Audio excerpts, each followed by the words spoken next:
ഇന്ന് പറയാൻ പോണ വിഷയം പറഞ്ഞു വരുമ്പോൾ കുറച്ച് നീണ്ടുപോകുമെന്നൊരു സംശയമുണ്ട്. എങ്കിലും ഞാൻ പരമാവധി ചുരുക്കി പറയാം. കെ ജയകുമാർ സാറിൻ്റെ ലളിത ജീവിതം എന്ന ഈ കുഞ്ഞു പുസ്തകം വായിച്ച് കുറച്ചു നേരം കണ്ണടച്ചിരുന്നപ്പോൾ കടം കയറി കുടുംബത്തോട് ആത്മഹത്യ ചെയ്ത ഒരുപാട് വാർത്തകൾ അടുത്ത കാലത്ത് പത്രങ്ങളിൽ ഇങ്ങനെ അച്ചടിച്ച് വന്നതൊക്കെ എൻ്റെ മനസ്സിലേക്ക് ഇങ്ങനെ ഉരുണ്ട് കയറി വന്നു. 35 കൊല്ലം മുമ്പ് ആദ്യമായി ദൂരദർശൻ്റെ ടെലിവിഷൻ സ്ക്രീനിൽ മാസ്മരം എന്ന മാജിക് സീരീസിൻ്റെ പ്രൊഡ്യൂസറായി വന്ന, പിന്നെ എൻ്റെ ഏറ്റവും പ്രിയപ്പെട്ട ഒരാളായി മാറിയ സുഹൃത്തിൻ്റെ മുഖം മനസ്സിലേക്ക് വന്നു. കോടികൾ ലോണെടുത്ത് കൊട്ടാരം പോലൊരു വീട് വാങ്ങി കടം കുന്നുകൂടിയപ്പോൾ അതേ വീടിൻ്റെ ചുമരുകളിലും മതിലുകളിലുമൊക്കെ പെട്രോൾ ഒഴിച്ച് മെഡിസിന് പഠിക്കുന്ന മകളും ഭാര്യയും അടക്കം അതേ വീടിന് തീ കൊടുത്ത് എല്ലാവരും കൂടി ആത്മഹത്യ ചെയ്ത വാർത്ത അന്ന് കേട്ടപ്പോൾ ശരിക്കും തകർന്നുപോയി. ഒരുപാട് ആളുകൾ കാട്ടിക്കൂട്ടുന്ന പല ആഡംബരങ്ങളും കടം വാങ്ങി സൃഷ്ടിക്കുന്നതാണ് എന്ന് മനസ്സിൽ തോന്നിയത് അന്നാണ്. ഇപ്പോൾ ഈ അഫാൻ നടത്തിയ കൊലപാതകങ്ങളുടെ കഥ ഒന്ന് നോക്കിയേ, അതും അങ്ങനെയാണ് കേൾക്കുന്നത്. ജയകുമാർ സാറിൻ്റെ ഈ പുസ്തകത്തിലെ ഒരു ഭാഗം ഞാൻ ഓർമ്മയിൽ നിന്നെടുത്ത് പറയുകയാണ്. കുഴപ്പമില്ലാത്ത മാസവരുമാനം കൊണ്ട് സന്തോഷമായി കഴിഞ്ഞിരുന്ന ഒരു കുടുംബം. അടുത്ത ഫ്ലാറ്റിലെ വീട്ടുകാർ വില കൂടിയ ഒരു കാറ് വാങ്ങി. തൻ്റെ ചെറിയ പഴയ കാറിൻ്റെ അടുത്ത് ആ കാറ് നിർത്തിയിടുന്നത് സ്ഥിരമായി കാണാൻ തുടങ്ങിയപ്പോഴാണ് ഇദ്ദേഹത്തിൻ്റെ മനസ്സിലും ആഗ്രഹം പൊട്ടിമുളയ്ക്കാൻ തുടങ്ങിയത്.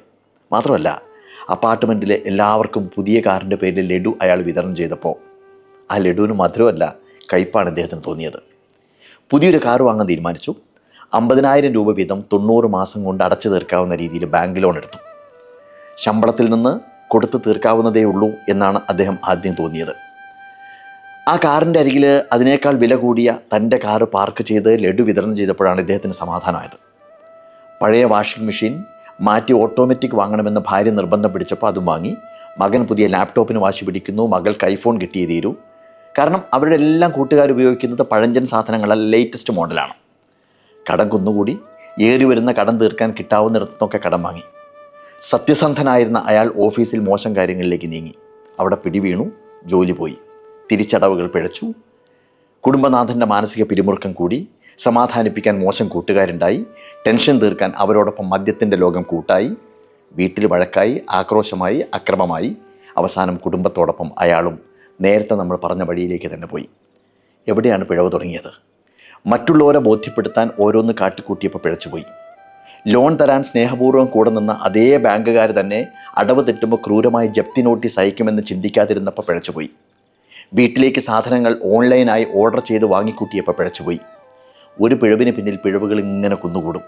അവസാനം എല്ലാം തകർന്ന് തരിപ്പണാവും. ഉള്ളതുകൊണ്ടൊക്കെ ജീവിച്ച് സംതൃപ്തമായി വീട്ടിൽ കളിച്ചും ചിരിച്ചും ജീവിച്ചു പോകുന്നതിനെയാണ് ലളിത ജീവിതം എന്തുകൊണ്ട് അർത്ഥമാക്കുന്നത്. സുഖങ്ങളെല്ലാം ത്യജിച്ച് ആഘോഷങ്ങളും ആഹ്ലാദങ്ങളും എല്ലാം ഒഴിവാക്കി സന്യാസ തുല്യമായ ജീവിതം നയിക്കണം എന്നൊന്നുമല്ല ലാളിത്യം കൊണ്ട് ഉദ്ദേശിക്കുന്നത്. ലളിത ജീവിതം ഒരു കലയാണ്. ആ കല മനസ്സിലാക്കിയെടുത്താൽ മനസ്സമാധാനമായി നമുക്ക് ജീവിക്കാം, അല്ലേ?